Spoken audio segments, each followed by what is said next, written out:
صباح الخير واهلا وسهلا.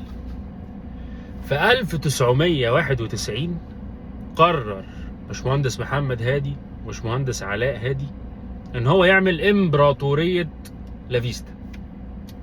ايه، افورت شوية؟ لا، هتلاقي بعض او القلة اللي ما يعدوش صوابع الايد الواحدة من المطورين اللي هتكلم كده، اللي هتكلم فيه كده. ليه بقى؟ امبراطورية لافيستا 8 مشاريع شرق القاهرة، 6 مشاريع في الشروق، 3 مشاريع في اكتوبر، 15 مشروع في العين السخنة، و4 مشاريع في الساحل الشمالي.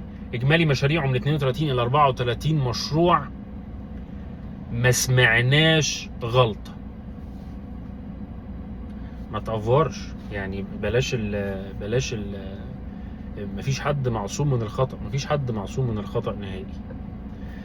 باشمهندس محمد هادي وباشمهندس علاء هادي بيعملوا حاجة في منتهى الخطورة، اللي هي حاجة حلوة يعني، محدش يخاف. انا اجري وابني وابيع. ما يتعداش صوابع الايد الواحدة اسامي المطورين اللي بيعملوا الموضوع ده. طب هو بيعمل كده ليه؟ قمة الذكاء.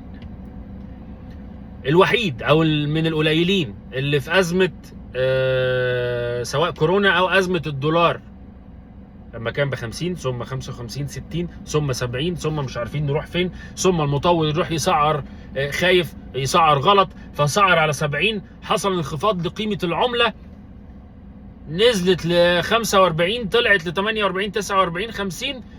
المطور سعر غلط، بعض المطورين سعرت غلط، غلى سعر الوحدات، تعطل. مين اللي جري؟ ولا يهمه تسعير ولا يهمه دولار ولا يهمه بتاع.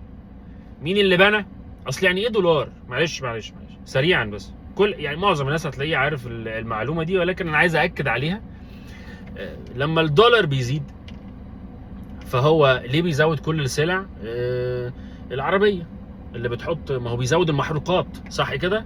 بيزود البنزين والسولار وغيره، بيزود كل المحروقات دي حاجه عالميه مش بتاعتنا، دي حاجه. برميل البترول في امريكا زاد، على العالم كله يزيد، قيمه العملات بتزيد، تتاثر العملات الضعيفه شويه طبقا للتضخم والظروف الماليه والاقتصاديه اللي فيها بالموضوع ده بتتاثر. ولكن فالعربيه اللي رايحه تنقل الحديد ورايحه تشيل الرمل من المشروع في الحفر ورايحه تعمل بتاع، طب ما السولار غلي، الجاز يعني اللي بيحطوه، طب ما هو هيحمل على بنود المشروع بالكامل، من حفر، من حديد، من مواد بناء، من مواد تشطيب، لان الكونتينرات اللي في المينا ما هيزيد عليها برضو الدولار الجمركي. فالمواد اللي جايبينها من ارضيات، من مش عارف ايه، من كل حاجه سعرها هيزيد. فبيأثر الدولار تأثير قوي ورئيسي على كل السلع، وبالأخص الريل استيت بيأثر جدا.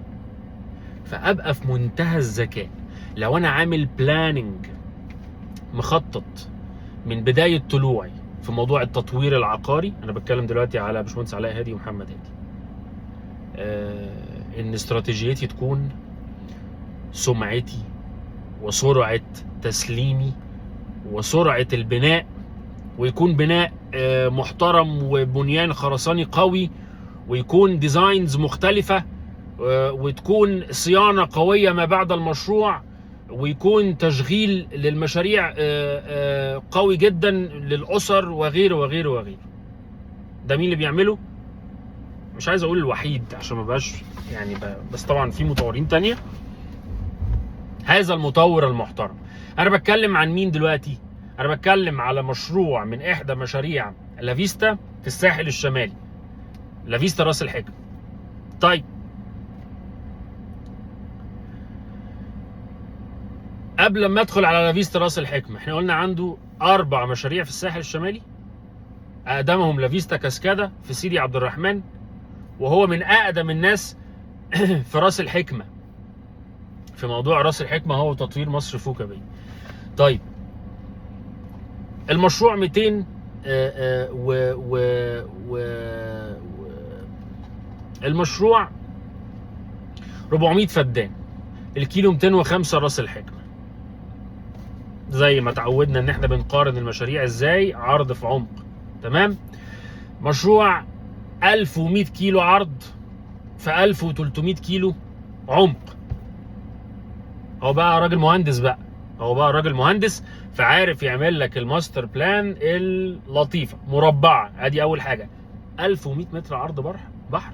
ده حاجة محترمة جدا جدا في 1300 متر عمق. طيب ايه الفاسيلتيز تاني؟ انت مش هيهمك حاجة خلاص. فخلي بالك ان انت من ضمن الحاجات اللي انت بتجري وراها مع اي مطور هو التسليم.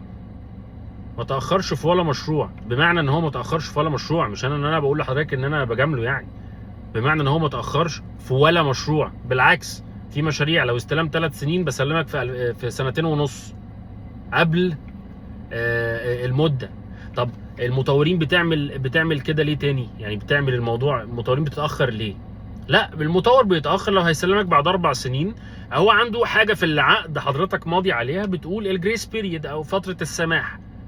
في مطورين 6 وفي مطورين سنه، ما بين 6 شهور لسنه، ان هو من حقه ان هو يتاخر طبقا للظروف الاقتصاديه او طبقا لتاخيرات في مش عارف ايه فهو حاطط البند ده وحضرتك موافق عليه ومفيش مشكله. ايوه، لما ناخد اكسترا حاجه وهي اهم حاجه في العقار، التسليم.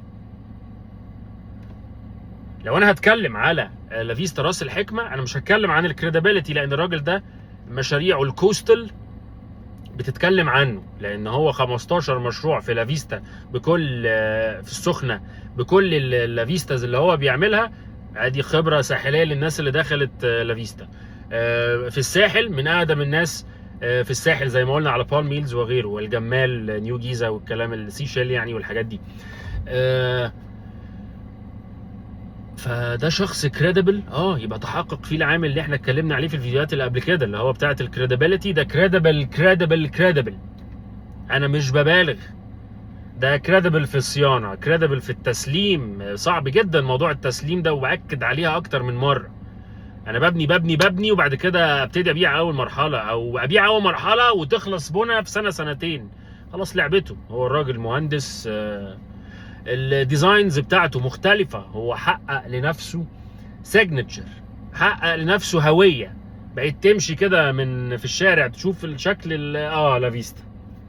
فعمل هوية لنفسه. انا بكلمك من 1991. ديفلوبر بيعمل بلاننج ومركز وبيتطور، بيطور الماستر بلان بتاعته، بيطور الديزاينز بتاعته، بيطور اللاي اوتس بتاعته، بيطور كل حاجة. طيب لافيستا راس الحكمة تاني، معلش، كيلو 100 عرض في كيلو 300 عمق. نسب الفيلات للشاليهات، شوف انا بكلمك بصراحة، تعتبر ايكوال، تعتبر 50-50. عنده شاليهات كتير جدا وعنده نسبة من الفيلات. طب ما هتقولي كده الكثافة السكانية، مش انت عمال تقول لنا كل ما زادت الفيلات كل ما قلت الكثافة السكانية جوه المشروع؟ صح، اتفق معاك، ولكن الشاليهات عنده G+1 ارضي واول فقط. الزحمة عنده قوي ارضي واثنين. فيبقى المبنى عنده بتاع الشاليهات تحول الى، اشبههولك بايه؟ بتوين هاوس. هو ملوش غير كده. الG+1 ده توين هاوس. طب الG+2 يعني انت بتتكلم في دورين وارضي مبنى بس. يعني كان ممكن يعمل ارضي و5 وارضي وزي ما الناس بتعمل. لا، هو ما عملش كده. فيبقى في الاخر النتيجه ايه؟ دي معوضه دي، شكرا. دي عوضت دي. لان اللي دخل لافيستا باي المشروع بتاعه. طب ما انت لما تدخل وتشوف الشاليهات وتشوف الG+1 وتشوف اللاي اوتس اللطيفه بتاعته عفوا، وتقسيمه البيت،